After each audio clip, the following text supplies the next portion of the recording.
4 മക്കളുണ്ട്. 4 മക്കളില് ഈ 4 പേരും ജോലിയുള്ളവർ. ഈ അമ്മ ഹെൽത്ത് ഡിപ്പാർട്ട്മെന്റിൽ നിന്ന് പെൻഷൻ പറ്റും. അവർക്ക് പെൻഷൻ.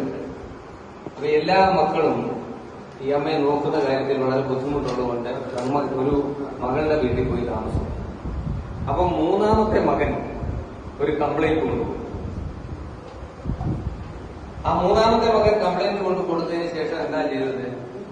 അവർക്കുണ്ടായിരുന്ന സ്വത്തുക്കള്, അവരുടെ പേരിൽ അവരുടെ പരമ്പരാഗതമായിട്ടുണ്ടായിരുന്ന സ്വത്തുക്കളൊക്കെ ഉണ്ടെന്ന് അറിഞ്ഞപ്പോഴാണ് പോയി ഇവരെ വിളിച്ചത്.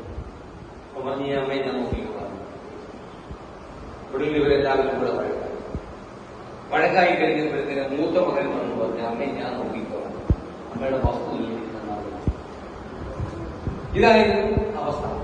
അപ്പൊ പ്രായമായി വരുന്നവർക്ക് വരുന്ന ബുദ്ധിമുട്ടുകൾ, ആ ബുദ്ധിമുട്ടുകളെ തരണം ചെയ്തു പോകുവാൻ വേണ്ടിയിട്ട് എന്തെല്ലാം പ്രവർത്തികൾ ചെയ്യാൻ പറ്റുമോ, അതേതിലൊക്കെ നമുക്ക് ഇടപെടാൻ പറ്റുമോ എന്നുള്ളതിനെ കൊണ്ട് ചിന്തിക്കുകയും വയോജനങ്ങൾക്ക് വേണ്ടിയിട്ട് പ്രവർത്തിക്കുകയും ചെയ്യുക എന്നത് ഈ സംഘടനയുടെ ഒരു കർത്തവ്യമാണെന്ന് ഞാൻ മനസ്സിലാക്കുന്നു.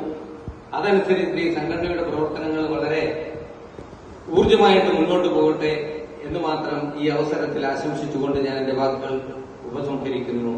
വന്ദേ മാതരം. നന്ദി സർ.